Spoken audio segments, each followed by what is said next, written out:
In this video, I want to talk about one of the more underappreciated or maybe under-talked about aspects of The Big Lebowski, that being the cinematography.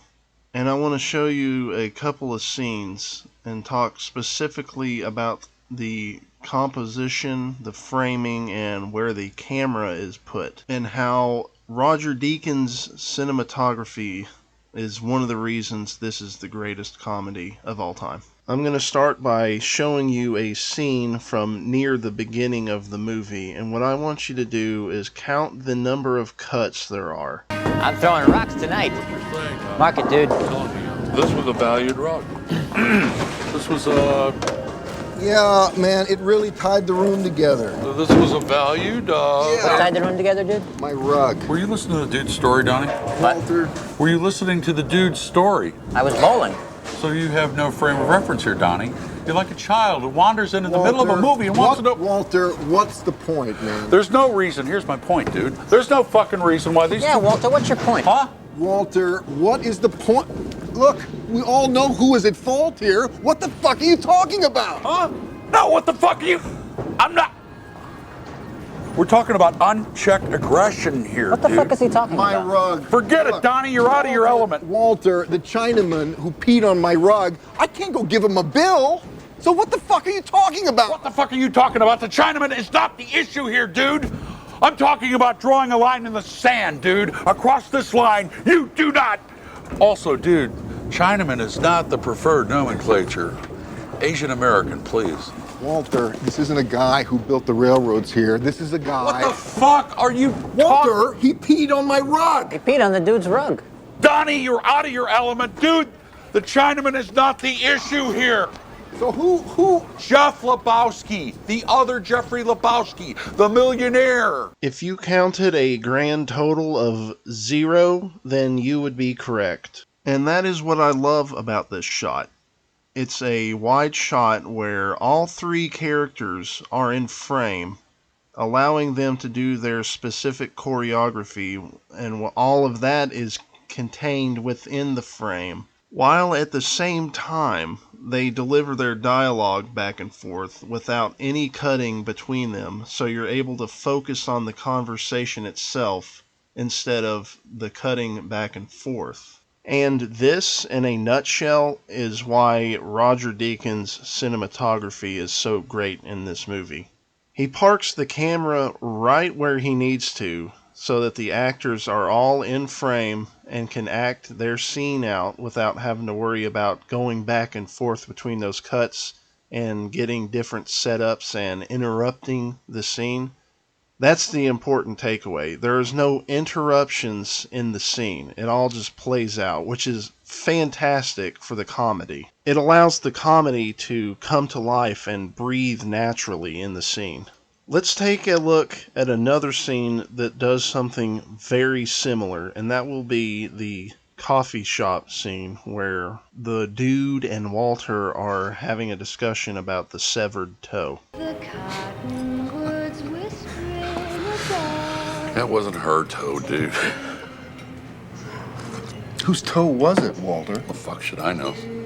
I do know that nothing about it indicates Man, that it the was nail polish, Walter. Fine, dude. As if it's impossible to get some nail polish, apply it to someone else's toe. Someone else. Yours. Where the fuck are they gonna You want get? a toe? I can get you a toe. Believe me. There are ways, dude. You don't want to know about it, believe me. Yeah, but Walter. Hell, I can get you a toe by 3 o'clock this afternoon with nail polish. It's fucking amateurs. Walter. They send us a toe. We're supposed to shit ourselves with fear. Jesus Christ. Walter. Now, the point is... They're gonna kill her, Walter, and then they're gonna kill me. Dude. That's just the stress talking, man. Now, so far, we have what appears to me to be a series of victimless crimes. What about the toe? Forget about the fucking toe! Excuse me, sir. Could you please keep your voices down? This is a family restaurant. Oh, please, dear. For your information, the Supreme Court has roundly rejected Walter, prior restraint. This is not a First Amendment thing, man. If you don't calm down, I'm gonna have to ask you to leave. Lady, I got buddies who died face down in the muck so that you and I can enjoy this family All right, restaurant. I'm out of here. Hey, dude, don't go away, man. Come on, this affects all of us, man. They're basic freedoms.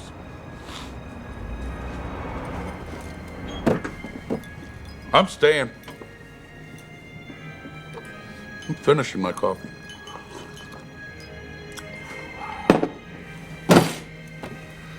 Enjoying my coffee. Now, in this scene, you'll notice that the framing is very similar to the previous scene I just showed. Both of the characters are in frame the whole time, except for the 5 quick shots to the waitress. 5 shots where the framing is actually mirrored from the dude and Walter's shot. The waitress, the dude, and Walter are all at the same spot within the frame, which, by the way, is a very successful use of the reverse shot that the Coen brothers are known for. But the one other thing of note in this scene is that when the camera moves at the end, when the dude gets up, the dude and Walter are still in frame together, further proving that Deakins knows exactly where to place the camera in the scene. Now let's take a look at a quick shot that shows good comedic framing, and that is the scene where the dude is smoking dope and drinking beer while driving and wrecks his car.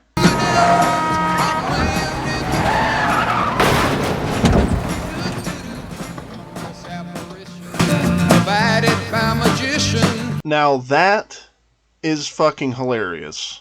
And yes, it's all due to the fantastic cinematography of this one very short, simple shot. You see, Deakins knew where to put the camera to get the car wreck all in one wide shot, and that's comedic framing right there. If there had been a million close-ups intercut with the wide shot, it wouldn't have been funny. It would have been hectic and frantic and jarring. But since it was done brilliantly in the one wide shot, you get to watch it play out in real time and laugh your ass off at the dude wrecking his car.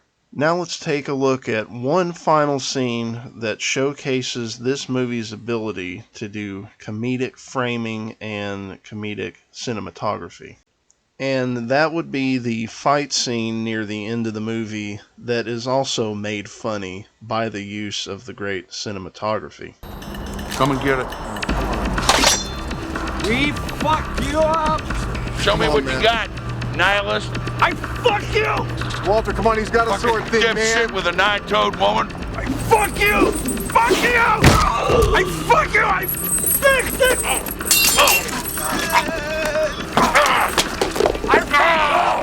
it easy, man. Hit the $4.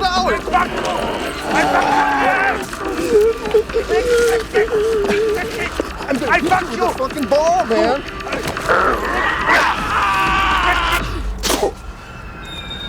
Big dick! Anti-Semite. I fuck you in the ass! I fuck you in the ass! I fuck you! I fuck you! I fuck you! I fuck you!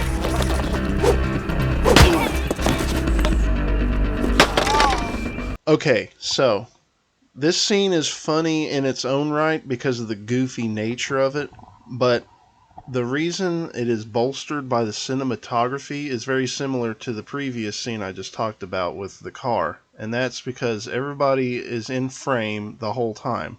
There are no erratic close-ups or back and forth cuts that you can't keep track of. In fact, the only close-up in the scene is when Walter punches the nihilist in the face after chewing his ear off, and that's more of a POV shot.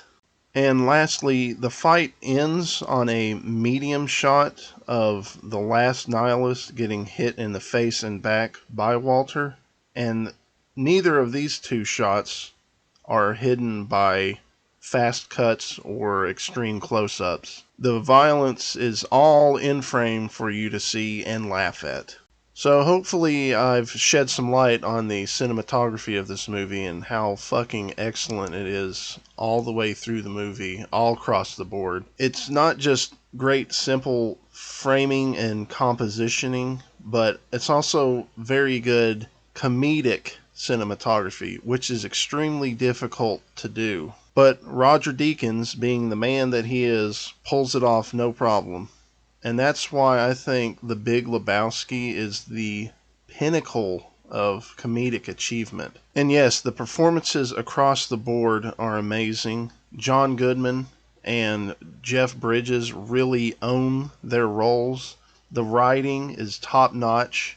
The directing is fantastic. Yes, everything about this movie is fantastic. It's one of the best movies of all time, the best comedy movie of all time. But I think, of course, the most underappreciated aspect of all of this is that cinematography.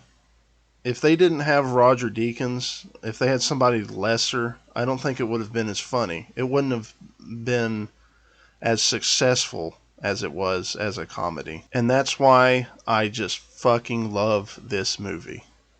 Or Donald Karabatsas,